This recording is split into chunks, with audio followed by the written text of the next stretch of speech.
May 19. Today is ours. ಈ ಪುಸ್ತಕದಲ್ಲಿರುವ ಈ ಒಂದು ಶ್ರೇಷ್ಠ ಬರಹ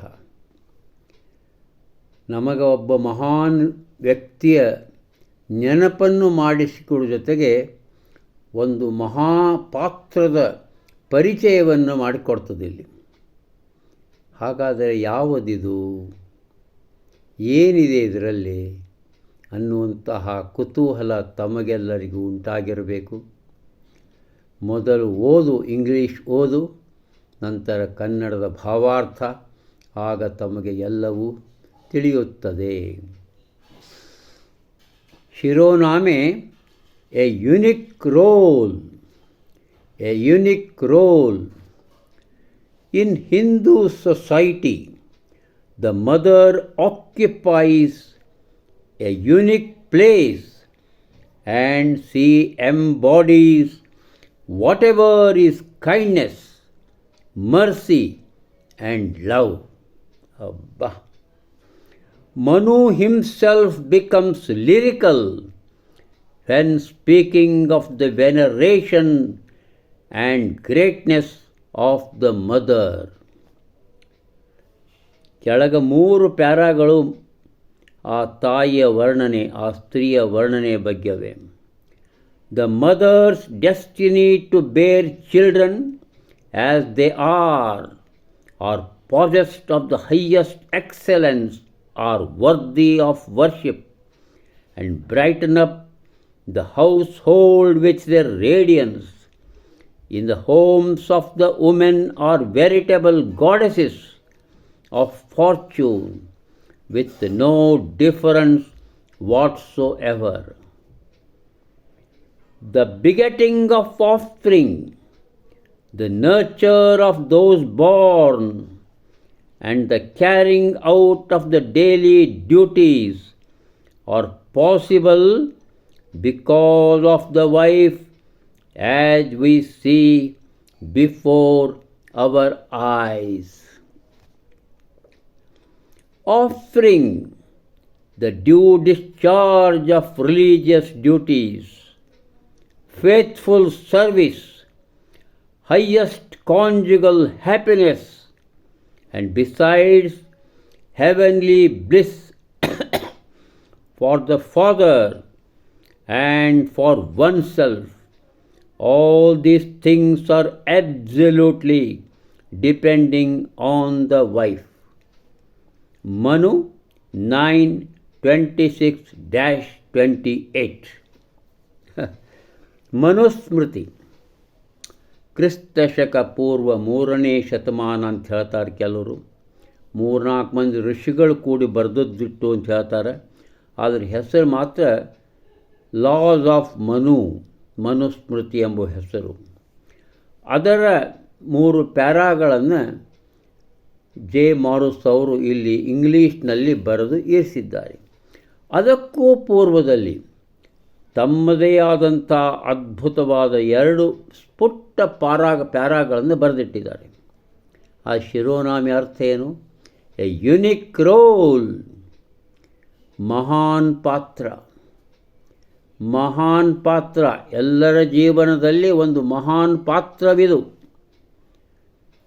ನಮ್ಮ ಹಿಂದೂ ಸಮಾಜದಲ್ಲಿ ತಾಯೇ ಮಹಾನ್ ಪಾತ್ರದವಳು. ಆ ಒಂದು ಸಾಕಾರ ಮೂರ್ತಿ ಎದರದು? ದಯೆ, ಕರುಣೆ ಹಾಗೂ ಪ್ರೀತಿಯ ಸಾಕಾರದವಳು ತಾಯಿ. ಇನ್ನು ಮನು ಸ್ವತಃ ಏನೇನು ಬರೆದಾನಲ್ಲ, ಆ ಬರೆಯೋ ಹೊತ್ನ್ಯಾಗ ಆತ ಆ ತಾಯಿಯ ಹಿರಿಮೆಯನ್ನು, ಆ ತಾಯಿಯ ಆರಾಧನೆಯನ್ನು ಎಷ್ಟೊಂದು ಅಪೂರ್ವವಾಗಿ ಮಾಡಿದ್ದಾನಂದ್ರೆ ಆತ ಭಾವೋನ್ಮತ್ತನಾಗ್ತಾನ ಅಂಥೇಳಿ ಮಾರಸ್ ಅವರು ಇಲ್ಲಿ ಬರೀತಾ ಇದ್ದಾರೆ. ಏನು ಹೇಳ್ತಾನೆ ಮನು ಅನ್ನೋ ಕನ್ನಡದಾಗ ಏನು ಹೇಳಿದ್ದಾನೆ ಆಗಲೇ ಓದಿದ್ದ ನಾನು. ವಿಧಿ ನಿಯಮ, ಹೆಣ್ಣು ಹೆಣ್ಣಾದಂಥ ತಾಯಿ ಮಕ್ಕಳನ್ನು ಹಡಿತಾಳೆ. ಇದರಿಂದಾಗಿ ಆಕೆ ಭಾಳ ಎತ್ತರದವಳು, ಸಂತಾನ ಸಂಪತ್ತನ್ನು ನೀಡ್ತಾಳಲ್ಲ, ಅದಕ್ಕಾಗಿ ಆಕೆ ಬಹು ಎತ್ತರದವಳು, ಪೂಜಾರ್ಹಳು. ಆಮೇಲೆ ತನ್ನ ಮನೆಯನ್ನು ಎಲ್ಲವನ್ನು ತನ್ನ ಇರುವಿನಿಂದ ಕಾಂತಿಯುತವಾಗಿ ಮಾಡಿಬಿಡ್ತಾಳೆ ಅಂತ ಮನು ಬರೆದಾನೆ. ಮನೆಗಳಲ್ಲಿ ಅವಳಿಲ್ಲದೆ ಒಂದು ಕಾಂತಿ ಇರುವುದೇ ಇಲ್ಲ. ಅವಳೇ ಮನೆಯ ಭಾಗ್ಯಲಕ್ಷ್ಮಿ. ಇನ್ನು ಎರಡನೇ ಪ್ಯಾರಾವಾಗಿ ಏನು ಹೇಳ್ತಾಳಲ್ಲೇ, ಸಂತಾನ, ಆ ಮಕ್ಕಳ ಜನನವನ್ನು ಆಕೆ ಮಾಡ್ತಾಳೆ, ಅವಳನ್ನು ಪಾಲಿಸಿ ಪೋಷಿಸ್ತಾಳೆ. ಪ್ರತಿದಿನ ಎಲ್ಲರ ಕಣ್ಣು ಮುಂದನೆ ಆ ತಾಯಿ, ಆ ಸ್ತ್ರೀ ಸ್ವತಃ ಕೆಲಸ ಕಾರ್ಯಗಳನ್ನು ಆಸಕ್ತಿಯಿಂದ ನಿರ್ವಹಿಸ್ತಾಳೆ. ಅದನ್ನು ನಾವೆಲ್ಲ ನೋಡ್ತಾ ಇರ್ತೇವೆ ಪ್ರತಿದಿನ ನಮ್ಮ ಕಣ್ಣ ಮುಂದೆ, ಹೌದಲ್ಲವೇ? ಇನ್ನು ಮೂರನೆಯ ಪ್ಯಾರ, ಆ ಸಂತಾನ ಸಂಪತ್ತಿನ ಸಂಗಡ ಎಷ್ಟೋ ಒಂದು ಧಾರ್ಮಿಕ ಕರ್ತವ್ಯಗಳನ್ನು ಆಕೆ ನಿರ್ವಹಿಸ್ತಾಳೆ, ಎಷ್ಟೋ ಒಂದು ವಿಶ್ವಾಸದ ಕಾರ್ಯಗಳನ್ನು ಆಕೆ ಮಾಡ್ತಾಳೆ. ಇದಲ್ಲದೆ ಆ ದಾಂಪತ್ಯ ಸುಖವನ್ನು ಗಂಡಗೂ ನೀಡ್ತಾಳೆ, ತಾನೂ ಸ್ವತಃ ಅನುಭವಿಸ್ತಾಳೆ. ಅದೊಂದು ಸ್ವರ್ಗ ಸುಖವನ್ನಾಗಿ ಆಕೆ ಮಾರ್ಪಡಿಸ್ತಾಳೆ. ತಾಯಿ, ಆ ಸ್ತ್ರೀ, ಆ ಮಹಿಳೆ ಇದೆಲ್ಲವನ್ನು ತಾಯಿಯಾಗಿ, ಹೆಂಡತಿಯಾಗಿ ಸಂಪೂರ್ಣವಾಗಿ ಸಮರ್ಥ ರೀತಿಯಿಂದ ನಿರ್ವಹಿಸುತ್ತಾಳೆ ಅನ್ನುವಂತಹ ಅದ್ಭುತವಾದ ಮಾತುಗಳನ್ನು ಮನು ಆವಾಗ ಕ್ರಿಸ್ತಶಕ ಪೂರ್ವದಲ್ಲಿ ಬರೆದು ಇರಿಸಿದ್ದ ಅಂತ ಹೇಳ್ತಾರೆ ಜಯಮಾಡುಸವರು. ಎಷ್ಟೊಂದು ಅದ್ಭುತ ಅಲ್ಲವೇ? ನನಗೆ 2 ಕವನಗಳು ನೆನಪಾಗ್ತವೆ.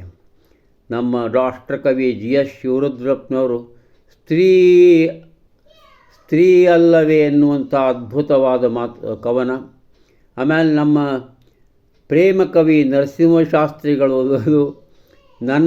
ನನಗದು ಕೋಟಿ ರೂಪಾಯಿ, ಮನೆಯೊಳಗೊಬ್ಬಳು ಹೆಂಡತಿ ಇದ್ದರೆ ನನಗದು ಕೋಟಿ ರೂಪಾಯಿ ಅನ್ನುವಂಥ ಅದ್ಭುತವಾದಂಥ ಆ ತಾಯಿ, ಸ್ತ್ರೀ ತಾಯಿಯಾಗಿ, ಹೆಂಡತಿಯಾಗಿ, ಮಹಾನ್ ಪಾತ್ರಧಾರಿಯಾಗಿ ಇರ್ತಾಳೆ ನಮ್ಮ ಜೀವನದಲ್ಲಿ ಬೆಳಗ್ತಾ ಇರ್ತಾಳೆ ಅನ್ನುವಂಥ ಅದ್ಭುತವಾದ ನುಡಿಗಳನ್ನು ಜೆ. ಮಾರುಸ್ ಅವರು ಈ ಮೇ 19ರಂದು ಇಲ್ಲಿ ಇರಿಸಿದ್ದಾರೆ. ಧನ್ಯವಾದ.